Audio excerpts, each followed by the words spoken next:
Bonjour, chers élèves de la 4e année sciences expérimentales et sciences mathématiques.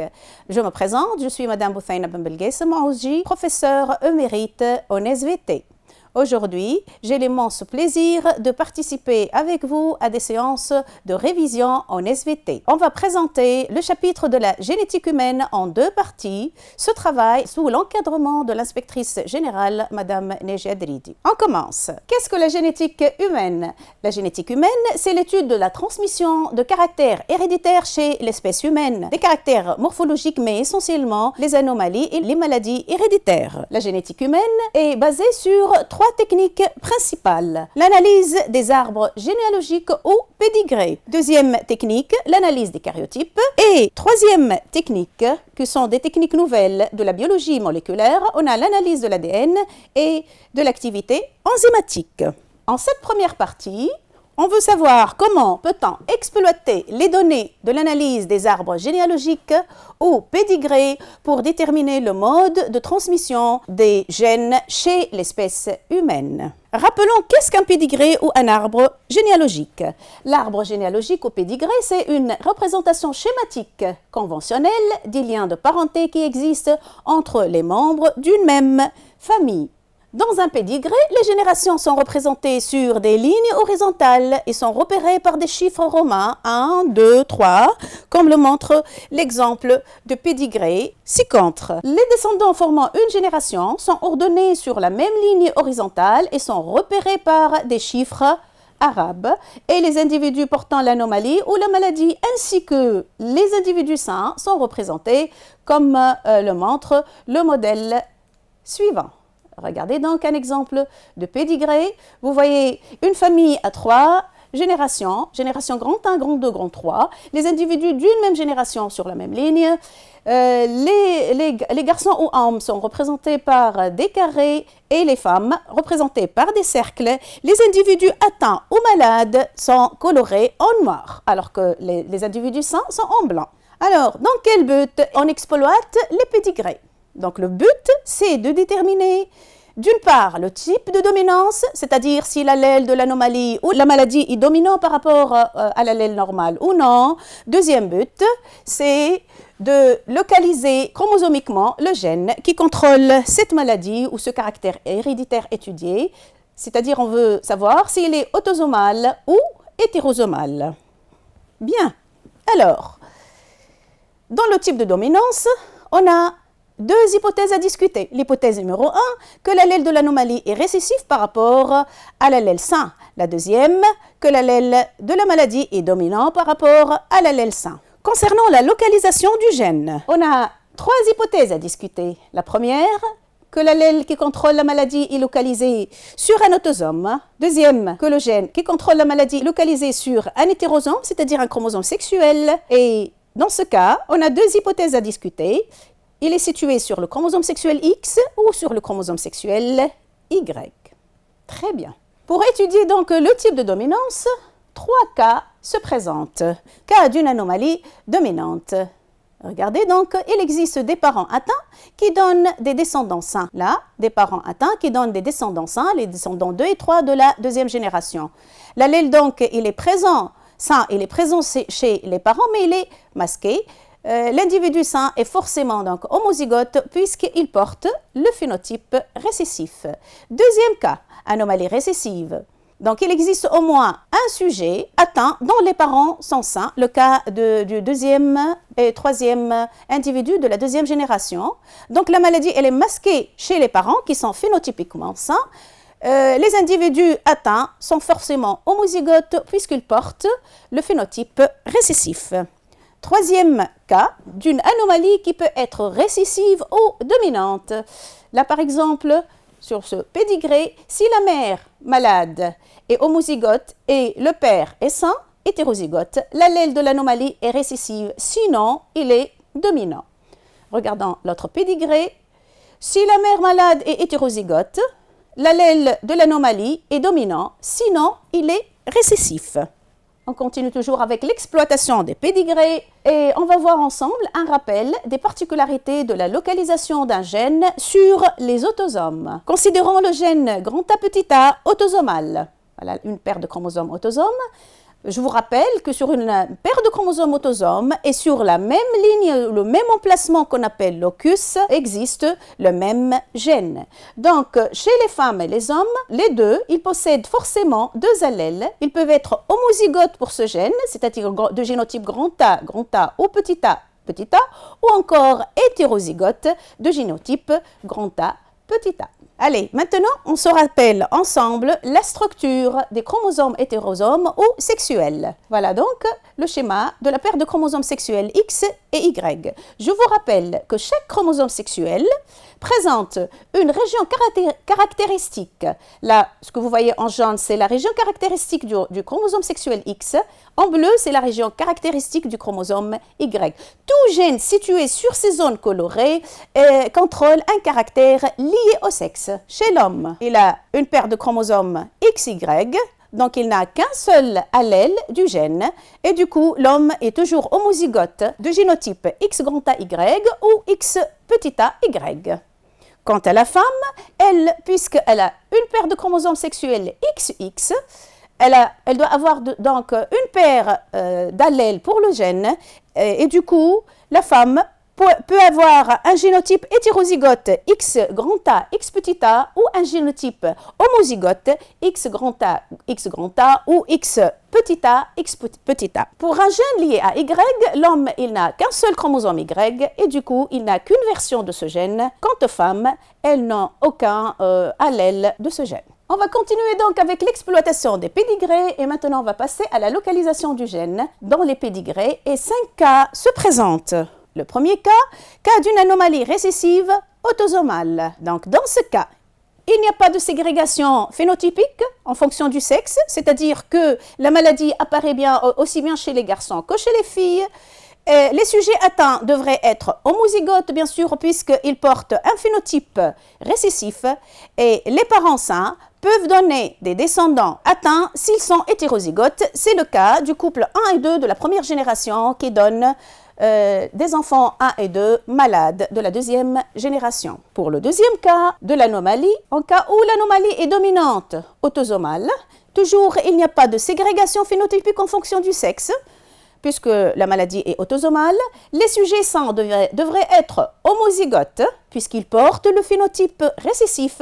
Les parents atteints peuvent donner des descendants sains s'ils sont hétérozygotes, et c'est le cas du couple 1 et 2 de la première génération qui donne une fille saine de la deuxième génération. On passe maintenant au troisième cas, le cas de l'anomalie récessive liée à X. Alors, dans ce cas, un garçon atteint, tel que les garçons 2 et 4 de la deuxième génération, hérite l'anomalie de leur mère, qui devrait être hétérozygote si elle est saine, c'est le cas de la maman 1 de la première génération, ou homozygote si elle est atteinte, le cas de la maman 5 qui donne les garçons 4 et 6 malades. Donc une fille atteinte hérite de sa mère et de son père l'anomalie, donc son père devrait être atteint et sa mère devrait être hétérozygote si elle est saine, mais dans ce cas la maman elle est homozygote puisqu'elle est malade. Passons maintenant au quatrième cas d'anomalie dominante liée à X. Un garçon atteint, tel que le garçon 6 de la troisième génération, hérite l'anomalie de sa mère qui devrait être hétérozygote ou homozygote. Dans notre cas, là, elle est hétérozygote puisqu'elle donne les garçons 4 et 5 qui sont phénotypiquement sains. Un père atteint devrait avoir toutes ses filles atteintes et c'est le cas du père 2 de la première génération qui donne les filles 3 et 4 de la deuxième génération qui sont malades. Une mère atteinte qui donne des descendants sains devrait être hétérozygote, le cas de la maman numéro 1 et aussi la maman numéro 4 de la deuxième génération. On termine avec le dernier cas d'anomalie lié à Y. Dans ce cas, bien sûr, pas de dominance ni de récessivité puisqu'il n'y en a qu'un seul allèle. L'anomalie ne touche que les hommes et la maladie ne se transmet que du père aux fils tels que le père 2 de la première génération et ses deux fils 2 et 3 de la deuxième génération. On va terminer cette première partie de la génétique humaine par une application sur l'exploitation des pédigrés. Le diabète insulino-dépendant, le DID, une maladie héréditaire qui apparaît le plus souvent au cours de l'enfance ou de l'adolescence. Elle représente 7 à 10% de tous les cas de diabète. L'arbre généalogique ci-contre est celui d'une famille dont certains de ses membres sont atteints de cette maladie. Alors, voyons les questions qu'on va traiter, exploiter les données de l'arbre généalogique pour déterminer le mode de transmission de cette maladie. Deuxième question, déterminer le génotype des individus 1 de la première génération, 3 de la troisième génération et 2 de la quatrième génération. Troisième question, écrire les génotypes possibles du fœtus et calculer la probabilité qu'il soit malade. Là, mes chers élèves, je vous demande de faire attention au verbe d'action employé dans la question. On nous demande d'exploiter les données afin de déterminer le mode de transmission de la maladie et non pas d'analyser les données du pédigré. Il y a une différence entre exploiter et analyser. En fait, lorsqu'on vous demande d'analyser les données, on est censé utiliser toutes les données du pédigré, alors qu'en demandant d'exploiter, on focalise juste sur les données qui nous permettent de déterminer le mode de transmission de la maladie. Comment on traite la question exploitée dans ce cas-là? Alors, pour déterminer la dominance de l'allèle responsable de cette maladie, on va focaliser sur la fille 4 de la deuxième génération. Regardez, cette fille, elle est malade, elle hérite la maladie d'au moins de l'un de ses parents, 1 et 2 de la première génération. Or, tous les deux, 1 et 2 de la première génération, comme vous voyez là, ils sont phénotypiquement sains. Donc, ils portent l'allèle de la maladie qui ne se manifeste pas et par conséquent, la maladie est récessive, l'allèle est récessif. Toujours dans le cadre de l'exploitation des données, deuxièmement, pour localiser le gène, on focalise aussi sur la fille 4 de la deuxième génération qui est malade, comme vous voyez, et elle doit donc hériter l'allèle responsable de la maladie de la première génération qui est phénotypiquement sain. Donc, puisque le parent 2 de la première génération est sain, donc il devrait être hétérozygote, c'est-à-dire qu'il possède les deux versions d'allèle du gène. Donc, la maladie est autosomale. Arrivons à ce stade. Je vous conseille maintenant de représenter votre gène par un couple d'allèles, soit donc le couple d'allèles grand A petit a qui contrôle ce caractère héréditaire avec l'allèle A contrôle le phénotype sain et l'allèle petit a contrôle le phénotype diabète avec une dominance de l'allèle grand A sur petit a. Passons maintenant à la deuxième question. On nous demande de déterminer le génotype des individus 1 de la première génération, 3 de la troisième génération et 2 de la quatrième génération. Bien. Alors, regardons la femme 1 de la première génération. Elle est saine et donne des descendants malades 1 et 4 de la deuxième génération. Elle est donc hétérozygote de génotype grand A, petit a. Pour l'individu 3 de la troisième génération, c'est aussi une fille. Elle est saine, sa mère est malade, donc elle hérite un allèle A de sa mère, 4 de la deuxième génération, et un allèle grand A du père. Par conséquent, elle est de génotype hétérozygote grand A, petit a. On termine avec l'individu 2 de la quatrième génération, qui est aussi une femme. Elle est saine. Sa mère est saine, hétérozygote, de génotype grand A, petit a, et son père est malade, de génotype petit a, petit a. Elle est donc hétérozygote de génotype grand A, petit a. Alors, mes chers élèves, il faut faire attention au verbe d'action demandé dans la question. On vous demande de déterminer le génotype et non pas de donner le génotype. En fait, ces deux verbes d'action sont totalement différents. Si on vous demande de donner le génotype, vous donnez le génotype sans justification.